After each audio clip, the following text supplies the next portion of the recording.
Hi guys, I'm James White, sales trainer and mentor, and a man who's passionate about helping great businesses get amazing sales results. So one of the questions that I'm often asked by people I work with is, I've spoken to a prospect and I thought it went really well and I didn't hear back from them. What can I do to avoid this? So the problem that happens in this case is that two things really. A, the meeting hasn't gone as well as you thought it had, and therefore you thought one thing and the prospect thought something different. And secondly is that you left it open-ended more than likely. You probably said to the prospect, I'll speak to you next week or speak to you soon.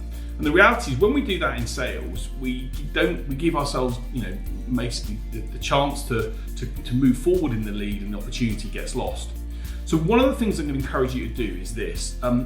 First thing, when you have a meeting with a prospect, there's some great advice I'll give you about talking less, asking probing questions, and really getting to know who they are. Don't use that first meeting to try and sell who you are and be great about everything you do. Use it to get to know the prospect, what's going on in their world, and to find out probing questions.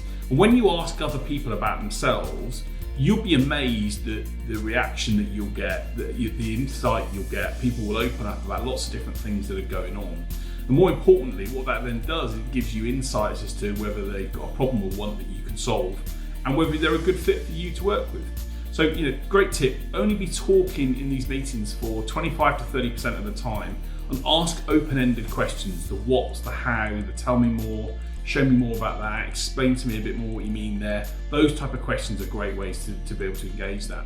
But one of the things that happens at the end of a meeting, if you really want to ensure that the meeting goes to the next stage, is summarize the meeting and then look to be able to confirm a date and time for the next stage of the meeting. So what I would traditionally do is say something like that: I've really enjoyed meeting you today. It's been a fantastic to hear more about you and your plans to achieve X, Y, and Z, or you want to solve this issue.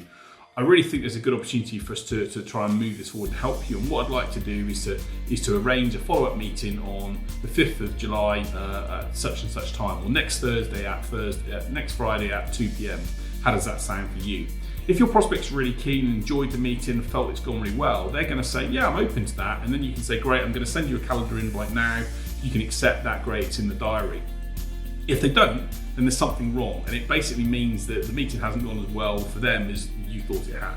So a tip to ensure that the lead and the meeting you have continues to move to the next stage is to arrange a date and time at that session to hold the next meeting or the next call or the demo or whatever you're doing.